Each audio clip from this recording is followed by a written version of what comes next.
Bonjour tout le monde, je m'appelle Eliana et je suis en 9e année. Et ma question est pourquoi est-ce que les volcans entrent en éruption? Pour commencer, à quoi ça sert, les volcans? Bien, j'ai discuté avec Julie Roberge, qui est géochimiste et volcanologue à l'Institut Polytechnique national du Mexique à Mexico. Donc, elle présente, elle, les volcans comme le système respiratoire de la Terre. À l'intérieur de la Terre, bien, il fait très, très chaud, la pression est très, très forte. Donc, les volcans permettent de faire sortir la chaleur et la pression. Puis, il y a plusieurs types de volcans et d'éruptions volcaniques. Mais les grosses catégories, là, il y a les éruptions effusives, qui sont des coulées de lave très fluides. Il y a les éruptions explosives. C'est la lave est plus épaisse, ce qui fait que les gaz, en fait, sont pas capables de sortir. Et à un moment donné, ben ça explose parce qu'il y a vraiment beaucoup de pression. Oui. Puis, il y a les éruptions phréato-magmatiques. Ça, c'est quand le magma rencontre une nappe phréatique, donc de l'eau, et entre en contact avec ça, et ça va produire des grosses éruptions. Ouais. Pourquoi, justement, ils entrent en éruption, les volcans? Bon, là, il y a différentes étapes là, qui mènent à l'éruption. Il y a la formation du magma en profondeur. Ensuite, le magma remonte vers la surface parce qu'il est moins dense que la roche.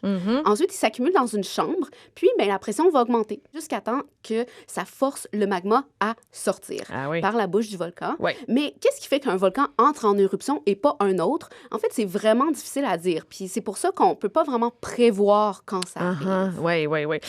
Comment les scientifiques surveillent aujourd'hui, là, en 2026, les volcans? Ça a évolué aussi, ça? Ça a beaucoup évolué. Oui. La technologie a évolué. Mais Oui. je vais laisser la volcanologue Julie Roberge répondre. Un volcan normal, les premiers signes qui se réveillent ou qui bougent, et ça, on l'a vu très, très bien là, les dernières années avec les nouveaux volcans en Islande.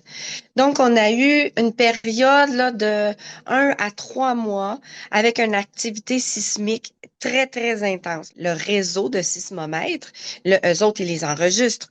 Donc, on savait que, ça commence à bouger en dessous. Et avec les épicentres des tremblements de terre, mais on voit plus ou moins l'avancée du magma. Les émanations de sulfure, c'est aussi quelque chose qu'on va surveiller.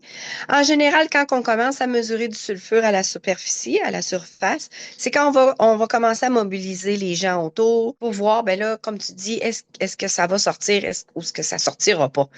Mais ça c'est la grosse question. On ne sait jamais. Puis elle dit aussi que ça peut arrêter subitement. Donc, le processus sans qu'on sache pourquoi. Ouais.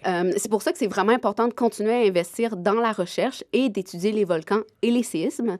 Et bien, pour ceux qui ne le savaient pas, et oui, nous avons des volcans ici au Canada. Ah, oui, bien sûr. Le Canada, Pas très loin d'ici, d'ailleurs. Pas très loin d'ici, Ouais. compte 28 champs volcaniques en Colombie-Britannique et au Yukon, comme le mont Garibaldi.